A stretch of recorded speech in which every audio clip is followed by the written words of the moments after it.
तो चलिए दोस्तों, विदाउट वेस्टिंग टाइम शुरू करते हैं आज के बाजार के साथ में। तो आज के दिन बाजार में गिरावट के साथ में क्लोजिंग हो चुकी है। निफ्टी में गिरावट के प्रतिशत को नोट करें तो 1.22% की गिरावट आप निफ्टी में नोट कर सकते हैं। और ऐसे में बाजार के पैटर्न को देखें तो बिल्कुल अप्स एंड डाउन्स वाले माहौल आज के दिन बाजार में दिखाई दिए हैं। अगर हम ओपनिंग की बात करें तो गैप डाउन के साथ में हमारे बाजार ओपन होते हैं, जिसकी एक्सपेक्टेशन हमने कल की थी।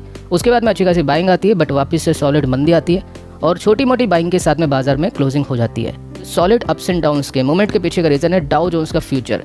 जिस तरह से ओपन मार्केट के अंदर डाउ जोन्स की फ्यूचर में एक्शन दिख रहा था, उसी तरह से हमारे बाजार में रिएक्शन दिखाई दिया है। क्लोजिंग की बात करें तो डाउ जोन्स का फ्यूचर 0.52% की मंदी के साथ में बंद हो चुका है। अब यहाँ पर आपको कुछ रीजंस बताया जा रहा है, कुछ फैक्टर्स बताया जा रहा है बाजार की गिरावट के पीछे के, यहाँ पर आप नोट कर सकते हैं। तो गिरावट के पीछे का पहला रीजन है यूएस के बाजार। यहाँ पर आप नोट कर सकते हैं पिछले 4 दिनों से यूएस के बाजार के अंदर कंटिन्यूसली हमको गिरावट देखने को मिल रही है। कल के दिन हमने डिस्कस किया था कि गणेश जी की वजह से हम बच गए, लेकिन फिर भी आज के दिन के मोमेंट को देखें तो आज के दिन गिरावट की उम्मीदें थी और इसी वजह से आज के दिन हमको बाजार में गिरावट देखने को मिली है। और सेकंड पॉइंट को देखें तो एशियन बाजार भी अभी गिरावट के साथ में परफॉर्म करे। यहाँ पर आप नोट कर सकते हैं एशियन शेयर्स की बात करें तो मोस्टली बाजार अभी लोअर है और इसी वजह से एशियन बाजार के अंदर हम भी इंक्लूड हो जाते हैं। तो चाइना के अंदर स्लो डाउन के चांसेस हो गए या एशियन बाजार गिरेगा तो ऑब्वियस बात है हमारे बाजार के अंदर भी काफ़ी हद तक प्रेशर दिखाई दे जाएगा। अब इसके बाद में तीसरे फैक्टर की बात करें तो तीसरा फैक्टर भी एशियन है। यहाँ पर आप देख सकते हैं एशियन फैक्ट्री एक्टिविटी स्लंप हो चुकी है, यानी काफ़ी बुरी तरह से गिर चुकी है अगस्त के महीने में चाइना की जीरो कोविड पॉलिसी की वजह से। तो इसकी वजह से भी आज के दिन हमको बाजार में प्रेशर देखने को मिला है। बट इंडिया की बात करें तो जीडीपी डेटा हमने डिस्कस किया था और आगे चल के भी कुछ डेटा हम डिस्कस करने वाले हैं, जिसके अंदर इंडिया फैक्ट्री एक्टिविटी डेटा के अंदर ऐसी कोई दिक्कतें मुझे दिखाई नहीं देती है। और चौथा रीज़न यहाँ पर बताया जा रहा है रुपीज़ के अंदर स्टार्टिंग में एक गिरावट हमको देखने को मिली थी, जिसकी वजह से एफआई का पैसा हो सकता है बाजार से थोड़ा बहुत निकला हो। तो ये रीज़न यहाँ पर आपको दिया जा रहा है। और इसके अलावा एक और इम्पॉर्टेंट रीज़न मैं आपको बताऊं तो मोदी का मूड अभी बिल्कुल भी ठीक नहीं है। यहाँ पर आप देख सकते हैं इंडिया की जीडीपी डेटा अनाउंसमेंट के बाद में मोदी की तरफ से इंडियन इकोनॉमी की जो ग्रोथ है उसके फोरकास्ट के अंदर काफ़ी हद तक कमी हो चुकी है। तो कहने का मतलब है कि मोदी ने इंडिया की जो इकोनॉमी है उसकी ग्रोथ की फोरकास्ट यानी भविष्यवाणी काफ़ी कम कर दी है। और उसके पीछे का रीज़न यहाँ पर आपको बताया जा रहा है कि इंटरेस्ट रेट्स जो कंटिन्यूसली बढ़ती जा रही है। सेकंड रीज़न की बात करें तो अनइवन मानसून के अंदर इतना कुछ खास मतलब ऐसा कुछ इनको दिखाई नहीं दे रहा है कि इंडिया के अंदर ऐसा कुछ मानसून है भी या नहीं है। आपकी जो भी एरिया है, आप जहाँ पे भी रहते हैं, जिस भी स्टेट में रहते हैं, आपकी तरफ से मानसून आपको कैसा दिखाई दे रहा है, चाहे तो आप नीचे कमेंट के अंदर बता सकते हैं। बाकी जहाँ पे मैं रहता हूँ मुझे ऐसी कोई दिक्कत दिखाई नहीं देती है। यहाँ पर अगर हम अगले रीज़न की बात करें तो यहाँ पर काफ़ी ज़्यादा स्लो ग्रोथ हमको एशियन बाज़ारों में दिखाई दे रही है, जिसकी वजह से भी यहाँ पर फोरकास्ट में कटौती की गई है। साथ में बाजार में गिरावट के पीछे के अगले रीज़न को डिस्कस करें तो अगला और सबसे इंपॉर्टेंट रीज़न है रिलायंस का स्टॉक। इंडेक्स का सबसे ज़्यादा वेटेज इसको मिला हुआ है और 2.80% की हैवी मंदी आज के दिन हमको स्टॉक में देखने को मिली है एजीएम के बाद में। तो इसकी वजह से हमको इंडेक्स में काफ़ी हद तक प्रेशर दिखाई दिया है। अगर आपके पास आपके पोर्टफोलियो में रिलायंस हैवी वेट नहीं है, यानी बहुत ज़्यादा इन्वेस्टमेंट आपने रिलायंस के स्टॉक में नहीं कर रखा है, तो मुझे लगता है कि आज के दिन मेरे पोर्टफोलियो की तरह आपके पोर्टफोलियो ने भी निफ्टी को बीट किया होगा, यानी निफ्टी से आपके पोर्टफोलियो में अच्छी खासी परफॉर्मेंस दिखाई दी होगी।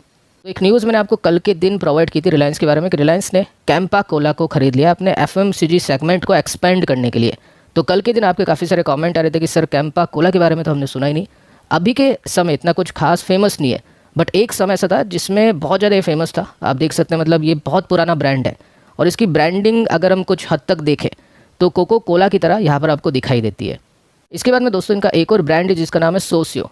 प्रोनाउंस मैंने अगर गलत कर दिया तो उसके लिए माफ़ी चाहूँगा। तो ये ब्रांड भी दोस्तों बहुत पुराना है, 1923 का ब्रांड है। तो इस ब्रांड को भी रिलायंस ने एक्वायर किया है। तो हो सकता है इन्वेस्टर्स को ये कदम पसंद नहीं आया हो, जिसकी वजह से रिलायंस के स्टॉक में गिरावट हमको देखने को मिली। और उसका जो कंपटीशन है, यानी इस जो कोल्ड ड्रिंक का जो कंपटीशन है VBL, उसके स्टॉक के अंदर आज हमको कोई भी गिरावट देखने को नहीं मिली है। तो ये पॉइंट हमने पहले भी डिस्कस किया था कि अगर इस न्यूज़ की वजह से आप VBL के स्टॉक को बेचते हो तो मेरे हिसाब से वो सेंसिबल नहीं है और आपको रिलायंस स्टॉक में इन्वेस्टमेंट करना है तो इस गिरावट में आप इसका फ़ायदा उठा सकते हैं। 2564 के आसपास की क्लोजिंग है। 2500 रुपये का नीचे मिल जाए, 24 रुपये के आसपास मिल जाए तो बिल्कुल आप इस गिरावट में कुछ एडिंग इसमें कर सकते हैं। तो ये दोस्तों थे बाजार की गिरावट के पीछे के रीज़न। अब हम बात करते हैं बाजार की तेज़ी के पीछे के रीज़न के बारे में कि आगे चल के बाजार में क्यों हमको शानदार तेज़ी दिखाई दे सकती है और जिसकी वजह से हमको इस गिरावट में बिल्कुल इन्वेस्टमेंट करने के मौके देखने चाहिए। सबसे पहले यहाँ पर हम डिस्कस करते हैं कि एफआई की तरफ से भारतीय बाजार में अच्छी खासी बाइंग की जा रही है काफ़ी समय तक और काफ़ी समय से एफआई कंटिन्यूसली अपने स्टेक को इंक्रीज़ करते हुए दिखाई दे रहे हैं। तो यहाँ पर 3 रीज़न आपके लिए मेंशन कर रखे हैं कि क्यों एफआई इंडिया में ताबड़तोड़ इन्वेस्टमेंट करते जा रहे हैं। क्योंकि अगर हम पिछले दिन की बात करें तो 4100 करोड़ की राशि की खरीदारी एफआई के माध्यम से की गई थी और अगस्त की बात करें तो 51200 करोड़ यानी 51,200 करोड़ की मोटी बाइंग एफआई के द्वारा की जा चुकी है। जबकि फैड की तरफ से बहुत ही एक तरह से नेगेटिव कमेंट्री दिखाई दे रही है, फिर भी एफआई क्यों इंडियन बाजार में कंटिन्यूसली इन्वेस्ट कर रहा है। उसके पीछे का दोस्तों पहला रीज़न आपको ये बताया जा रहा है कि लो एफपीआई ओनरशिप। अब इस रीज़न को हमने पहले भी डिस्कस किया था कि एफआई की बिकवाली की बात करें तो 2.5 लाख करोड़ के आसपास की 2.5 लाख करोड़ के आसपास की एफआई ने बिकवाली की थी। अभी की बाइंग की बात करें तो 51,000 करोड़ के आसपास की बाइंग एफआई के द्वारा हो चुकी है। तो बिकवाली बहुत ज़्यादा हो चुकी है, जबकि कंपनी के जो नंबर्स थे इतने बुरे नहीं आए। तो जितनी ज़्यादा बिकवाली हुई है उतनी ज़्यादा बिकवाली नहीं होनी चाहिए थी। तो उसी की वजह से एफआई की तरफ से कंटिन्यूसली अच्छी खासी बाइंग दिखाई दे रही है। इसके बाद में दोस्तों सेकंड रीज़न यहाँ पर आपको बताया जा रहा है कि अर्निंग्स, अपनी जो कंपनीज़ है, इंडिया की जो कंपनीज़ है, उनकी अर्निंग्स बहुत ही शानदार डिक्लेयर हो चुकी है बाकी एशियन बाजार की कंपैरिजन में। यहाँ पर आप बिल्कुल नोट कर सकते हैं कि एशियन बाजार के अंदर अभी सबसे स्ट्रॉन्ग हमारे बाजार है।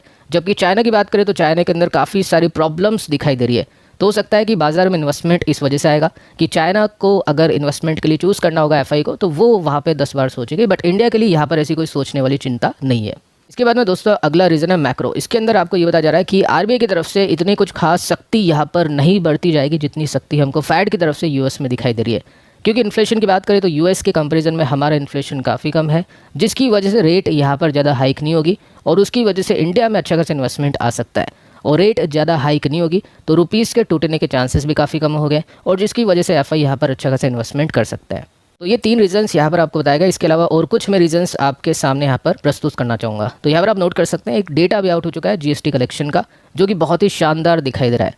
28% का राइज यहाँ पर आपको दिखाई देगा जीएसटी कलेक्शन के अंदर, जो कि पहुँच चुका है 1.43 ट्रिलियन रुपीज़ तक।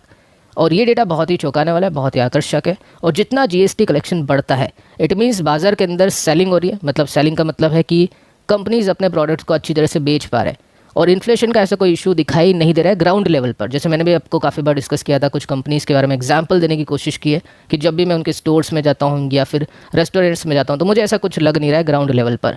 तो उसकी हकीकत यहाँ पर आप देख सकते हैं कि जीएसटी का कलेक्शन बहुत ही शानदार दिखाई दे रहा है।